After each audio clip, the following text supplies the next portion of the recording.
ಸ್ವಾಗತ ನಮ್ಮ ಚಾನಲ್ಗೆ. ನೀವು ನಮ್ಮ ಚಾನೆಲ್ಗೆ ಹೊಸಬರಾಗಿದ್ದರೆ ದಯವಿಟ್ಟು ಸಬ್ಸ್ಕ್ರೈಬ್ ಮಾಡ್ಕೊಳ್ಳಿ. ಪ್ರೀತಿಸಿ ನೋಡು ಕಥೆಯ ಕೊನೆಯ ಸಂಚಿಕೆಗೆ ಸ್ವಾಗತ. ನಾನು ಕಾರನ್ನು ಮನೆಯ ಮುಂದೆ ನಿಲ್ಲಿಸಿದಾಗ ಬೆಳಗಾಗಿತ್ತು. ಕಾರು ನಿಲ್ಲಿಸಿದಾಗ ಮುರಳಿ ಮದನ ಇಳಿದು ಒಳಗೋಡಿದರು. ನಾನು ಆ ಮನೆಯತ್ತ ದೃಷ್ಟಿ ಹರಿಸಿದೆ. ಇಲ್ಲಿ ಬಂದಾಗ ಮಧುವನ್ನು ಮೊದಲ ಬಾರಿಗೆ ಕಂಡದ್ದು, ಅವಳನ್ನು ಮದುವೆಯಾಗಲು ಕೇಳಿದ್ದು ಎಲ್ಲವೂ ನೆನಪಿಗೆ ಬಂದು ಮನಸ್ಸು ಉಲ್ಲಾಸಗೊಂಡಿತು. ಮೆಲ್ಲನೆ ಇಳಿದು ಮನೆಯತ್ತ ನಡೆದೆ. ಮದನ ಓಡಿ ಬಂದ. ನಾವು ಇಲ್ಲೇ ಇರ್ತೀವಾ? ಅದೆಲ್ಲ ಆಮೇಲೆ. ಅಮ್ಮ ಏನು ಮಾಡ್ತಾ ಇದ್ದಾಳೆ? ಮಲಗಿದ್ದಾಳೆ. ಮುರುಳಿ ಉತ್ತರಿಸಿದಾಗ ನನಗೆ ಅಚ್ಚರಿಯಾಯಿತು. ಇಷ್ಟು ಹೊತ್ತಿನಲ್ಲಿ ಮಲಗುವುದೆಂದರೇನು? ಹೀಗೆಯೇ ಅವಳ ದಾರಿಗೆ ಅವಳನ್ನು ಬಿಟ್ಟರೆ ಮಧು ನನ್ನ ಕೈ ತಪ್ಪಿ ಹೋಗುತ್ತಾಳೆ. ನನಗೆ ಮನೆ ಪರಿಚಿತ. ಅವಳ ರೂಮಿನತ್ತ ನಡೆದೆ. ಸಾಕಮ್ಮ ಎದುರಿಗೆ ಬಂದಳು. ಸದ್ಯ ಬಂದಿರಲ್ಲ, ಯಾವಾಗಲೂ ಅಳ್ತಾನೆ ಇದ್ದಾಳೆ. ನನ್ನ ಸೂಜಿನ ಶಬ್ದ ಕೇಳಿ ಮಧು ಕಣ್ತೆರೆದಳು. ಅವಳ ತೇವವಾದ ಕಣ್ಣಿನ ಎಳೆಗಳು ಅವಳು ಅಳುತ್ತಿದ್ದುದನ್ನು ಸಾರುತ್ತಿತ್ತು. ಇಲ್ಲ ಸಲ್ಲದುದನ್ನು ಮನಸ್ಸಿಗೆ ಹಚ್ಚಿಕೊಂಡು ಬೇಸರ ಪಡುತ್ತಾ ನನಗೂ ಬೇಸರ ಪಡಿಸುತ್ತಾಳಲ್ಲ. ನನಗೆ ಕೊಂಚ ರೇಗಿತು. ಇದೇನು ಇಷ್ಟು ಹೊತ್ತಿನಲ್ಲಿ ಮಲಗಿದ್ದಿ? ಹೀಗೆ ಯಾವಾಗಲೂ ಅಳೋಕೆ ಏನಾಗಿದೆ ನಿಂಗೆ? ಕೊಂಚ ಕನಲಿ ನುಡಿದೆ. ಇಲ್ಲಿಗೂ ಯಾಕೆ ಬಂದ್ರಿ? ನನ್ನ ಪಾಡಿಗೆ ನನ್ನನ್ನು ಬಿಡಬಾರದೆ? ರಾತ್ರಿಯೆಲ್ಲ ಪ್ರಯಾಣ ಮಾಡಿ ಮಕ್ಕಳನ್ನು ಕರೆತರುವ ಅವಸರವೇನಿತ್ತು? ಅವರಿಗೆ ಓದು ಹೋಗಲ್ವೇ? ಮಧು ಕೈಬೆರಳನ್ನು ನೋಡುತ್ತಾ ಕೇಳಿ ರೇಗಿದಳು. ಅದೆಲ್ಲ ನಿಂಗೆ ಗೊತ್ತಿರಬೇಕು. ಅವರು ಅಲ್ಲಿ ನಿನ್ನ ಬಿಟ್ಟು ಇರೋಲ್ಲ. ಅದಕ್ಕೆ ಕರ್ಕೊಂಡು ಬಂದೆ. ಅಲ್ಲಿ ನನ್ನ ಪ್ರಾಣ ತಿಂದ್ಬಿಟ್ರು. ಹೋ, ಅವರು ನಿಮಗೆ ಭಾರವಾಗಿರಬೇಕು. ನಿಮ್ಮ ಆಫೀಸಿನ ಕೆಲಸ, ಹೊರಗಿನ ಕೆಲಸಕ್ಕೆ ಅವರು ನ್ಯೂಸೆನ್ಸ್ ತಾನೆ. ಇನ್ಮೇಲೆ ಹಾಯಾಗಿರ್ಬೋದು. ನನಗೆ ರಾತ್ರಿಯೆಲ್ಲ ನಿದ್ರೆಗೆಟ್ಟು ಕಾರು ನಡೆಸಿದ್ದು, ಬೇಸರ ತರುವಂತಹ ಮಾತುಕತೆ ನಡೆದಿದ್ದು ನನ್ನ ಮೈಮನ ಸೋತು ಹೋಗಿತ್ತು. ಬಂದವನಿಗೆ ಏನಾದರೂ ಉಪಚಾರ ಮಾಡುವ ಬದಲು ಹೀಗೆ ಮೂದಲಿಸುವಳಲ್ಲ ಎಂಬ ಕೋಪ ಹೊಗೆಯಾಡಿತು. ಹೌದು, ಹಾಯಾಗಿರ್ಬೋದು. 3 ಹೊತ್ತು ನಿನ್ನ ಅಳುಮುಖನೇ ನೋಡ್ತಾ ಇರೋಕ್ಕಿಂತ ಈಗ ಹಾಯಾಗಿರ್ಬೋದು. ಮಧುವಿನ ಕಣ್ಣಲ್ಲಿ ನೀರು ತುಂಬಿ ಕೆನ್ನೆಯ ಮೇಲೆ ಹರಿಯಿತು. ಮಕ್ಕಳನ್ನ ಕಳಿಸ್ಬೇಡಬೇಕಿತ್ತು. ನೀವು ಯಾಕೆ ಬಂದ್ರಿ? ನಾನು ಈಗ ಅದನ್ನೇ ಯೋಚಿಸ್ತಾ ಇದ್ದೀನಿ, ಯಾಕೆ ಬಂದೆ ಅಂತ. ಸಾಕಾಗಿ ಊರಿಂದ ಬಂದರೆ ಹೀಗೆ ವೆಲ್ಕಮ್ ಮಾಡಿದರೆ ನನಗೆ ಹೆಂಡತಿ ಮಕ್ಕಳು ಯಾಕೆ? ಏನು ಬೇಕಾದರೂ ಸಾಕಮ್ಮನ ಕೇಳಿದರೆ ಕೊಡ್ತಾಳೆ. ಹೋಟೆಲ್ನಲ್ಲಿ ಆರ್ಡರ್ ಮಾಡಿದ್ರು ತಂದು ಕೊಡ್ತಾರೆ. ನನಗೆ ಹೊರಗೆ ಕೆಲಸ. ಮನೇಲಿ ಆ ಮಕ್ಕಳನ್ನ ಪಾಪ ಮಾತಾಡ್ಸೋರಿಲ್ಲ, ಕೇಳೋರಿಲ್ಲ. ನಾನು ಬಂದರೆ ಪಾಪ ನನ್ನ ಇಟ್ಕೊಳ್ತವೆ. ಆ ಚೆಂದಕ್ಕೆ ಮದುವೆ, ಮಕ್ಕಳು, ಮನೆ, ಗಂಡ ಯಾಕೋ? ನಾನು ರೇಗಿ ಗಂಟಲೇರಿಸಿದೆ. ನಾನೇನು ಮಾಡ್ಕೊಳ್ಳಿಲ್ವಲ್ಲ. ನನ್ನ ಪೀಡಿಸಿ ಕಾಡಿಸಿ ಬೇಡ ಅಂದರೂ ಮಾಡ್ಕೊಂಡವರು ನೀವೇ. ನಿಮಗೆ ಸರಿಯಾದ ಹೆಂಡತಿ ನಾನಾಗಲ್ಲ. ನನಗೆ ಗೊತ್ತಿತ್ತು. ಎಷ್ಟು ಹೇಳಿದ್ರು ಕೇಳಿದ್ರಾ ನೀವು? ಈಗ ನನ್ನ ಬ್ಲೇಮ್ ಮಾಡ್ತೀರಾ? ಮಧುವಿಗೂ ರೇಗಿತ್ತು. ಮುಖ ಕೆಂಪೇರಿತ್ತು. ಇಷ್ಟು ದಿನ ಸರಿಯಾದ ಹೆಂಡತಿಯಾಗಿದ್ದಿ. ಇದ್ದಕ್ಕಿದ್ದ ಹಾಗೆ ಗಂಡ, ಮನೆ, ಮಕ್ಕಳು ಎಲ್ಲ ನಿಂಗೆ ಬೇಡವಾಗಿ ಹೋದ್ರು. ಹೌದು, ನನಗೆ ಅದಕ್ಕೆ ಮೊದಲು ನಿಮ್ಮ ಮೋಸ ಗೊತ್ತಿರಲಿಲ್ಲ. ಮಧು ರೇಗಿದಾಗ ನನಗೆ ಅವಳ ಅನುಮಾನ ಎಷ್ಟು ಬೇರೂರಿದೆ ಎಂದು ಅರ್ಥವಾಯಿತು. ಏನು ನಿಂಗೆ ಮೋಸ ಮಾಡಿರೋದು? ನಿಂಗೆ ಯಾವುದಕ್ಕೆ ಕಡಿಮೆ ಮಾಡಿದ್ದೇನೆ? ನಾನು ಗಂಟಲೇರಿಸಿದೆ. ನಾನು ನಿರ್ಬಳಲು, ಅಸಹಾಯಕಳು, ಕುಂಟಿ. ನನ್ನನ್ನು ಕಟ್ಕೊಂಡು ನೀವೇನು ಮಾಡ್ತೀರಿ? ಆ ಎಲಿನ ಆದರೆ ನೋಡೋಕೆ ಚೆನ್ನಾಗಿದ್ದಾಳೆ. ನಿಮ್ಮ ಸಹಾಯಕ್ಕೂ ಓಡಾಡ್ಕೊಂಡಿರೋಕೆ ಸರಿಯಾಗಿದ್ದಾಳೆ. ಮನೇಲಿ ನಿಮ್ಮ ಮರ್ಯಾದೆ ಪ್ರಶ್ನೆಗಾಗಿ ನಾನು ಹೆಂಡತಿ. ಹೊರಗೆ ಮಜಾ ಮಾಡುವುದಕ್ಕೆ ಎಲಿನ ಇದ್ದಾಳಲ್ಲ. ಮಧು ಹೇಳಿದಾಗ ಅವಳ ಕಣ್ಣಲ್ಲಿ ನೀರುಕ್ಕಿ ಹರಿಯಿತು. ನನಗೆ ಅವಳ ಮನಸ್ಸಿಗಾದ ಆಘಾತ ಅರಿವಾಯಿತು. ನನಗೆ ಅವತ್ತೇ ಗೊತ್ತಿತ್ತು, ನನ್ನ ಮದುವೆ ಆಗಿದ್ದು ಅನುಕಂಪದಿಂದಾನೇ ಹೊರತು ಪ್ರೀತಿಯಿಂದಲ್ಲ. ನನ್ನ ಅಷ್ಟು ಚೆನ್ನಾಗಿ ನೋಡ್ಕೊತಾ ಇದ್ದುದು ಪ್ರೀತಿಯಿಂದಲ್ಲ. ಅದು ಬರೀ ಸೋಗು. ನನಗೆ ತೋರಿಸುತ್ತಿದ್ದುದು ಅನುಕಂಪ. ನನಗೆ ಅದರ ಅವಶ್ಯಕತೆ ಇಲ್ಲ. ನೀವು ಎಲಿನಾಗೆ ತೋರಿಸ್ತೀರಲ್ವಾ, ಅದು ಪ್ರೀತಿ. ಮಧು ಮುಖ ಮುಚ್ಚಿ ಬಿಕ್ಕಿ ಬಿಕ್ಕಿ ಅತ್ತಾಗ ನನಗೆ ಮುಜುಗರವಾಯಿತು. ಇಷ್ಟು ದಿನಗಳು ಪ್ರೀತಿಯ ಧಾರೆ ಎರೆದ ನನಗೆ ನೀನು ನನ್ನನ್ನು ಪ್ರೀತಿಸುವುದಿಲ್ಲ ಎನ್ನುವಳಲ್ಲ ಎಂದು ಮೈ ಬಿಸಿಯಾಯಿತು. ನಿಂಗೆ ಹೇಗೆ ಬೇಕೋ ಹಾಗೆ ತಿಳ್ಕೊ. ನಿಂಗೆ ನಾನು ಕಣ್ಮುಂದೆ ಇರೋದು ಇಷ್ಟವಿಲ್ಲದೆ ಇದ್ದರೆ ನಾಳೆನೇ ಬೇರೆ ಕಡೆ ಟ್ರಾನ್ಸ್ಫರ್ ಮಾಡಿಸ್ಕೋತೀನಿ. ನನ್ನ ಪಾಡಿಗೆ ನಾನು, ನಿನ್ನ ಪಾಡಿಗೆ ನೀನಿರು. ಮಕ್ಕಳು ನಿಂಗೆ ಖರ್ಚಿಗೆ ದುಡ್ಡು ಕಳುಹಿಸುತ್ತೇನೆ. ಅವಳ ರೂಮಿನ ಬಾಗಿಲನ್ನು ದಡಾರನೆ ಹಾಕಿಕೊಂಡು ಬೇರೊಂದು ರೂಮಿಗೆ ಬಂದು ಕುಳಿತೆ. ಮಧುವಿನ ರೂಮಿನಿಂದ ಅಳು ಕೇಳಿ ಬರುತ್ತಿತ್ತು. ಸಾಕಮ್ಮ, ನನ್ನ ಎಲ್ಲಾದರೂ ಒಬ್ಬಳನ್ನೇ ದೂರ ಕರ್ಕೊಂಡು ಹೊರಟೋಗು. ಸಾಕಮ್ಮ ಅವಳನ್ನು ಸಮಾಧಾನ ಪಡಿಸುತ್ತಿದ್ದಳು. ಯಾಕಮ್ಮ ಆಳ್ತಿ? ಪಪ್ಪ ಬೈದ್ರಾ? ಹೋಗಿ 4 ಬಿಗಿಲ. ಮದನ ಅವಳನ್ನು ಸಮಾಧಾನ ಪಡಿಸುತ್ತಿದ್ದನು. ಅಳ್ಬೇಡ, ಸುಮ್ಮನಿರಮ್ಮ. ನಾಳೆ ನಾನು, ನೀನು, ಮದನ ಎಲ್ಲಾದರೂ ಹೊರಟು ಹೋಗೋಣ. ನಾನು ಕರ್ಕೊಂಡು ಹೋಗ್ತೀನಿ, ಮುರುಳಿ ಹೇಳುತ್ತಿದ್ದನು. ಎದ್ದು ಹೋಗಿ ಅವಳ ಕಣ್ಣೀರು ಒರೆಸಿ ಅಪ್ಪಿ ಮುದ್ದಿಟ್ಟು ಸಮಾಧಾನ ಮಾಡಬೇಕೆನಿಸಿತು ನನಗೆ.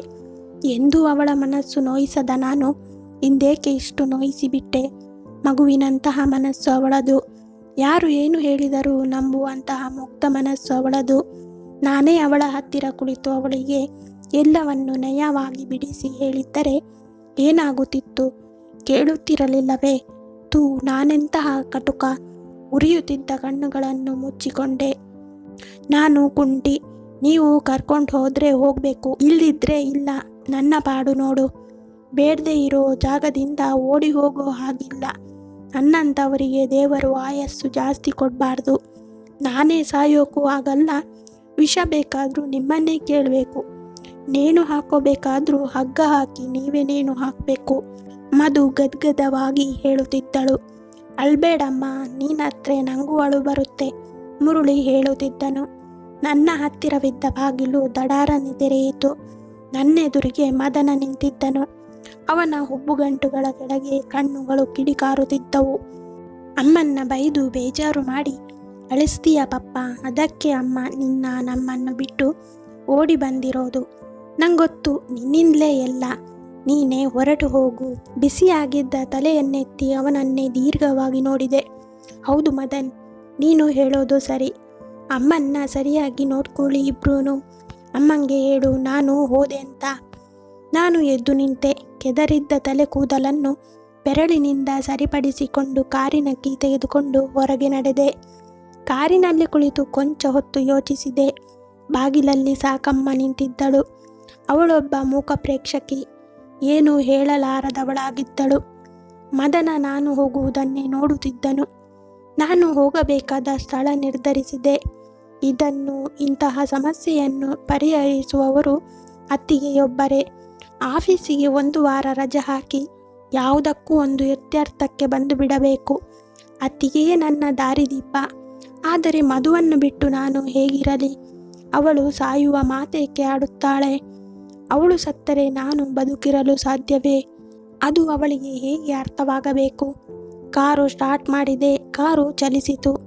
ಕಾರು ದಾರಿಯಲ್ಲಿ ಸಾಗುತ್ತಾ ನಾನು ಮಾಡುತ್ತಿರುವುದು ಸರಿಯೇ ಎನಿಸಿತು. ಹೊರಗೆ ಸಣ್ಣಗೆ ಸೋನೆ ಬೇರೆ. ತಲೆ ಕಾದು ಯೋಚಿಸಲಾರದಷ್ಟು ಬಲಹೀನವಾಗಿತ್ತು ಮನಸ್ಸು. ಮಧುವನ್ನು ಮೊದಲ ಬಾರಿ ನೋಡಿದಾಗಿನಿಂದ ಇಲ್ಲಿಯವರೆಗೆ ಅವಳೊಳಗಿನ ಸಹಜೀವನ ಸ್ಮೃತಿಪಟಲದ ಮೇಲೆ ಮೂಡಿತು. ನಾನು ಹೊರಟು ಬಿಟ್ಟೆನಲ್ಲ. ಅವಳ ಕೋಪ ಆರಿದ ಮೇಲೆ ನನಗಾಗಿ ಹುಡುಕಾಡಿದರೆ, ನನಗಾಗಿ ಹಂಬಲಿಸಿದರೆ, ನನ್ನೆದೆಗೆ ಹೊರಗಿ ಹೇಳಿರಲಿಲ್ಲವೇ? ಈ ಜಾಗ ಬಿಟ್ಟು ನಾನೆಲ್ಲಿಗೆ ಹೋಗಲಿ? ಎಲ್ಲಿಗೂ ಹೋಗಲಾರೆ. ಬೇಸರವಾದಾಗ, ದುಃಖವಾದಾಗ ನನ್ನ ಬಳಿ ಹೇಳಿಕೊಂಡು ಅತ್ತು ಸಮಾಧಾನ ಮಾಡಿಕೊಳ್ಳುತ್ತಿರಲಿಲ್ಲವೇ? ನಾನು ಅವಳನ್ನು ಹೀಗೆ ಬಿಟ್ಟು ಹೋಗುವುದು ತರವೇ?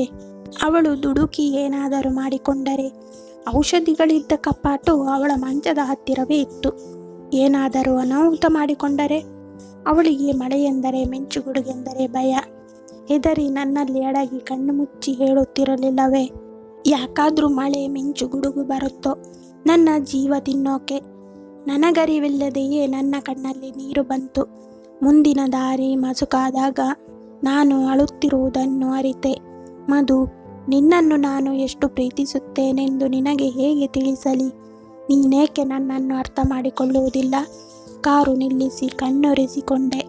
ನಾನು ಅವಳನ್ನು ಬಿಟ್ಟು ಹೋಗಬಾರದು. ಮದನ, ಮುರುಳಿ ಇಬ್ಬರೂ ಅವಳೆಷ್ಟು ರೇಗಿದರೂ ಅಮ್ಮನೆಂಬ ಮಮತೆಯನ್ನು ಮರೆತಿಲ್ಲ.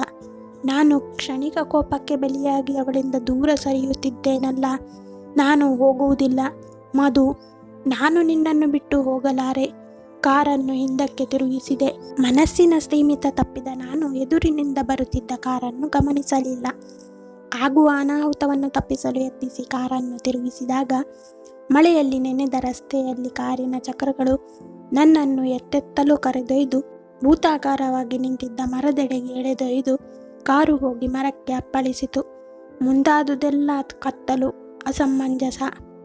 ನನಗೆ ಎಚ್ಚರ ತಿಳಿದಾಗ ಯಾವುದೇ ಹೊಸ ಜಾಗದಲ್ಲಿ ಮಲಗಿರುವಂತೆ ಭಾಸವಾಯಿತು. ಸುತ್ತಲೂ ನಿಂತಿದ್ದವರು ಎಲ್ಲರೂ ಹೊಸಬರೇ. ಈಗ ತಾನೇ ಜ್ಞಾನ ಬರ್ತಾ ಇದೆ. ಸಿಸ್ಟರ್ ಕೈ ಅಲ್ಲಾಡಿಸಿ ಬಿಟ್ಟರು. ಹಿಡ್ಕೊಳ್ಳಿ, ಇನ್ನು 1 ಬಾಟಲ್ ಬ್ಲಡ್ ಕೊಡಬೇಕಾಗಬಹುದು. ತುಂಬ ಹೆಮರೇಜ್ ಆಗಿದೆ. ಕೈಯನ್ನು ಯಾರೋ ಹಿಡಿದುಕೊಂಡಂತೆ ತಿಳಿಯಿತು. ತಲೆಗೆ ಭಾರವಾಗಿ ಏನೋ ಕಟ್ಟಿದಂತಿತ್ತು. ಮೈಯೆಲ್ಲ ನೋಯುತ್ತಿತ್ತು.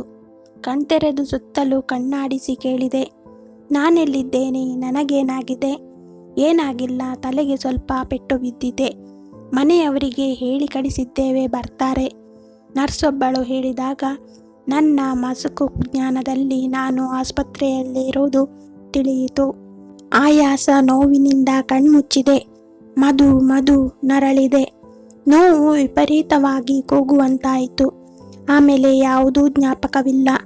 ಮತ್ತೆ ಎಚ್ಚರವಾದಾಗ ಶೀತಲವಾದ ಮೃದುವಾದ ಕೈಯೊಂದು ಹಣೆಯ ಮೇಲೆ ಕೆನ್ನೆಯ ಮೇಲೆ ಆಡಿದ ಹಾಗಾಗಿ ನಿಧಾನವಾಗಿ ಕಣ್ತೆರೆದೆ.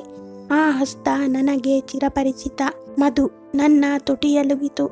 ಮಧು, ನನ್ನ ಬಿಟ್ಟು ಎಲ್ಲಿಗೂ ಹೋಗಬೇಡ ಮಧು, ನೀನಿಲ್ಲದೆ ಬದುಕಲಾರೆ. ನನಗೆ ನಾನೇ ಬಡಬಡಿಸಿದೆ. ಮೃದು ಹಸ್ತ ನನ್ನ ತುಟಿಯನ್ನು ನಯವಾಗಿ ಮುಟ್ಟಿತು. ಕಣ್ತೆರೆಯಲು ಯತ್ನಿಸಿ ವಿಫಲನಾಗಿ ಕಣ್ಣು ಮುಚ್ಚಿದೆ. ಬಿಸಿಯ ಹನಿಯೊಂದು ನನ್ನ ಕತ್ತಿನ ಮೇಲೆ ಬಿತ್ತು. ನನಗೆ ಪೂರ ತಿಳಿವು ಬಂದಾಗ ಎದುರಿಗೆ ನರ್ಸೊಬ್ಬಳು ನಿಂತಿದ್ದಳು. ಮಧು ಮಧು ಎಲ್ಲಿ? ನಾನು ಸುತ್ತಲೂ ಕಣ್ಣಾಡಿಸಿ ಹುಡುಕಿದೆ. ಪಾಪ, ರಾತ್ರಿಯೆಲ್ಲ ನಿಮ್ಮ ಪಕ್ಕದಲ್ಲೇ ಕುಳಿತಿದ್ದರು. ಈಗ ತಾನೇ ಮನೆಗೆ ಹೋಗಿದ್ದಾರೆ. 15 ದಿನಗಳಿಂದ ನಿಮ್ಮ ಮಗ್ಗುಲು ಬಿಟ್ಟು ಅಗಲಿರಲಿಲ್ಲ. ಇವತ್ತು ಡಾಕ್ಟರ್ ನಿಮಗೆ ಮೇಲು ಎಂದ ಮೇಲೆ ಹೋದರು. ಮಕ್ಕಳು ಹೊರಗಿದ್ದಾರೆ ಕರಿಲಾ. ನಾನು ಅವಳ ಮಾತನ್ನು ಅರಗಿಸಿಕೊಳ್ಳಲು ಯತ್ನಿಸಿದೆ. ತಲೆ ಭಾರವಾಗಿತ್ತು. ತಲೆ ಮುಟ್ಟಿ ನೋಡಿಕೊಂಡಾಗ ಬ್ಯಾಂಡೇಜ್ಗಳಿಂದ ತುಂಬಿತ್ತು. ತಲೆಗೆ ತುಂಬ ಏಟು ಬಿದ್ದಿದ್ದು. 3 ಆಪರೇಷನ್ಗಳಾಗಿವೆ. ಮುಟ್ಕೋಬೇಡಿ, ಮಕ್ಕಳನ್ನು ಕರಿಲಾ. ನನ್ನ ಮಕ್ಕಳು ಮದನ ಮುರುಳಿ, ನನ್ನ ಮಧು ಒಲವಿನ ಚಿಗುರುಗಳು. ಎಷ್ಟು ದಿನಗಳಾಗಿ ಹೋಗಿವೆ ಅವರನ್ನು ನೋಡಿ. ನರ್ಸ್ ಅವರನ್ನು ಮುಂದಿಟ್ಟುಕೊಂಡು ಬಂದಳು. ಮುರುಳಿ ನನ್ನ ಬಳಿಗೆ ಬಂದು ಕೆನ್ನೆ ಸವರಿದ. ಕಣ್ಣಲ್ಲಿ ನೀರು ತುಂಬಿತ್ತು. ಹೇಗಿದೆ ಪಪ್ಪ, ನೋವಿಲ್ವಾ? ನಮ್ಮನ್ನೆಲ್ಲ ಬಿಟ್ಟು ನೀನು ಯಾಕೆ ಹೊರಟು ಹೋದಿ? ಅದಕ್ಕೆ ಹೀಗಾದದ್ದು. ಅಮ್ಮ ಆಯಾ 1 ಹನಿ ನೀರು ಮುಟ್ಟಿಲ್ಲ. ನಿನಗೆ ಆಕ್ಸಿಡೆಂಟ್ ಆಗಿದೆ ಅಂತ ಕೇಳಿ ಎಷ್ಟು ಒದ್ದಾಡಿ ಹತ್ತು ಬಿಟ್ಲು ಗೊತ್ತಾ? ನಾನೇ ಮಾಡಿದೆ ಇದೆಲ್ಲ. ನಾನೇ ಕಾರಣ ಇದಕ್ಕಂತ. ಏನು ಪಪ್ಪ, ನಾನು ಹೋಗು ಅಂದರೆ ಹೊರಟೆ ಹೋದಿಯಲ್ಲ. ಅಮ್ಮ ಆಮೇಲೆ ನನಗೆ ಹ್ಯಾಂಟರ್ ತಗೊಂಡು ಮೈಯೆಲ್ಲ ಬರೆ ಬರೋ ಹಾಗೆ ಹೊಡೆದ್ಲು. ಪಪ್ಪನ್ನ ಹೋಗು ಅಂದ್ಯ ಅಂತ. ಸಾಕಮ್ಮ ಬಂದು ಬಿಡಿಸದೇ ಇದ್ದಿದ್ರೆ ನಾನು ನಿನ್ನ ಹಾಗೆ ಕೈಕಾಲು ಬುರುಡೆ ಓಡ್ಕೊಂಡು ಈ ಆಸ್ಪತ್ರೆಯಲ್ಲಿ ಬಿದ್ದಿರಬೇಕಾಗಿತ್ತು. ಆಮೇಲೆ ನನ್ನ ಅಮ್ಮ ತಪ್ಕೊಂಡು ಹತ್ಲು.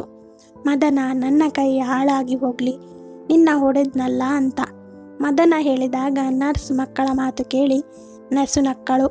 ನಾನು ಮಕ್ಕಳ ತಲೆ ಸವರಿದೆ. ಪಪ್ಪ, ನಿನ್ನ ಕಾರಿನ ಬ್ಯಾನೆಟ್ ಅಪ್ಪಚ್ಚಿಯಾಗೋಗಿದೆ. ಬೇರೆ ಕಾರೇ ತಗೋಬೇಕು.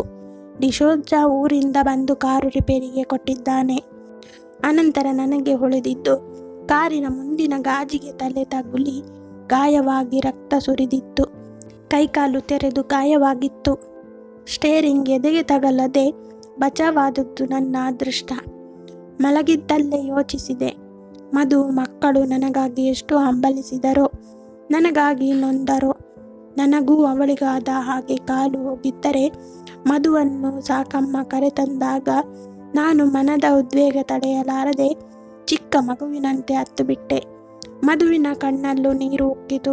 ನನ್ನ ಕಣ್ಣೊರೆಸುತ್ತಾ ಹೇಳಿದಳು, ಅಳ್ಬೇಡಿ ಮೋಹನ್, ಏನಾಯ್ತಂತ ಅಳ್ತೀರಿ? ನಾನು ಬಂದಿದ್ದೀನಲ್ಲ. ಮಧು ಕಣ್ಣೊರೆಸಿಕೊಂಡಳು. ನನ್ನ ಬಿಟ್ಟು ಹೋಗೋಕೆ ಮನಸ್ಸು ಹೇಗೆ ಬಂತು? ನಾನು ತಿಳುವಳಿಕೆ ಇಲ್ಲದವಳು ಅಂತ ನಿಮಗೆ ಗೊತ್ತಿರಲಿಲ್ವಾ? ಬುದ್ಧಿ ಹೇಳೋದು ಬಿಟ್ಟು ನನ್ನ ಬಿಟ್ಟು ಹೊರಟು ಹೋದ್ರಲ್ಲ. ನಾನು ಹೇಗೆ ಬದುಕಿರಬೇಕು? ನಿಮಗೇನಾದ್ರೂ ಆಗಿದ್ರೆ ನಾನು ಸತ್ತು ಹೋಗ್ತಾ ಇದ್ದೆ. ಬೇಡ ಮಧು, ಅದೆಲ್ಲ ಬೇಡ. ಈಗ ಅದೆಲ್ಲ ಕೆಟ್ಟ ಕನಸು ಅಂತ ಮರೆತು ಬಿಡೋಣ. ನಾನು ಅವಳ ಕೈ ಅದುಮಿದೆ.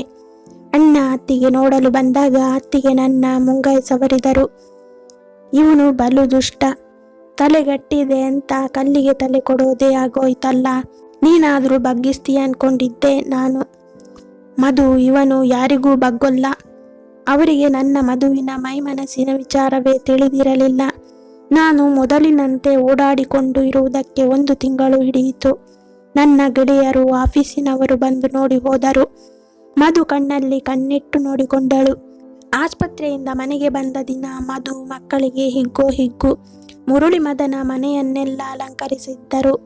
ಪಪ್ಪ, ನಿಂಗೆ ಹೇಗಿದ್ರು ಇನ್ನು 1 ತಿಂಗಳು ರಜಾ ಇದೆಯಲ್ಲ, ಅಮ್ಮನ ಜೊತೆ ಹಾಯಾಗಿದ್ಬಿಡು. ಮದನ ಹೇಳಿದಾಗ ನನ್ನ ಪಕ್ಕದಲ್ಲಿ ವೀಲ್ಚೇರಿನ ಮೇಲೆ ಕುಳಿತಿದ್ದ ಮಧುವಿನ ಕೈ ಅದುಮಿದೆ. ಬಹಳ ಒಳ್ಳೆಯ ಸಜೆಷನ್ ಅಲ್ವಾ ಮಧು? ಸಾಕಮ್ಮ ಸೆರಗಿನಿಂದ ಕಣ್ಣೊರೆಸಿಕೊಂಡಳು. ಮಧುವಿನ ಸೌಭಾಗ್ಯ ಒಳ್ಳೆಯದು, ದೇವರು ದೊಡ್ಡವನು. ನನಗಾಗಿ ಬಂದಿದ್ದ ಅಣ್ಣ ಅತ್ತಿಗೆ ಮಧುವಿಗೆ ಹೇಳಿದರು, ಅವನು ಊರಿಗೆ ಪೊಲೀಸ್ ಅಧಿಕಾರಿ ಆದರೆ ನೀನು ಮನೆಯಲ್ಲಿ ಆಗಬೇಕು, ಇಲ್ದಿದ್ರೆ ಅವನು ಕೈಗೆ ಸಿಕ್ಕೋಲ್ಲ.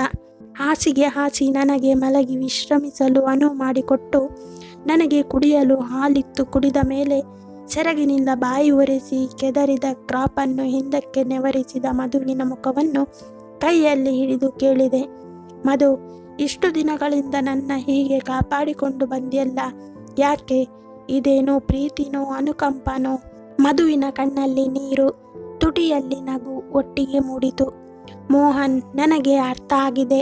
ನೀವೇನೂ ಕೇಳಬೇಡಿ, ಹೇಳಬೇಡಿ. ನನ್ನ ಹಣೆಯನ್ನು ಸವರಿದಳು. ಅದು ಏನಾದರೂ ನಿಮ್ಮನ್ನು ಬಿಟ್ಟು ನಾನಿರಲಾರೆ, ಅಷ್ಟೇ ನನಗೆ ಗೊತ್ತು. ಅಂದು ನನ್ನ ಪಕ್ಕದಲ್ಲಿ ಮೈಚೆಲ್ಲಿ ಮಲಗಿದ್ದ. ಎಷ್ಟೋ ದಿನಗಳಿಂದ ಅವಳ ಸಾನ್ನಿಧ್ಯ ಕಾಣದಿದ್ದ ನಾನು ಅವಳನ್ನು ಎದೆಗಪ್ಪಿದಾಗ ನನ್ನೆದೆಯ ಬಡಿತದಲ್ಲಿ ಅವಳೆದೆಯ ಬಡಿತ ಮಿಲನವಾಗಿ ಹೋಯಿತು.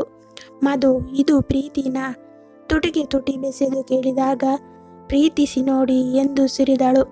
ನನ್ನ ಬದುಕಿನಲ್ಲಿ ಮಧು ಜೇನಾಗಿದ್ದಳು. ಕತೆ ಮುಗಿಯಿತು.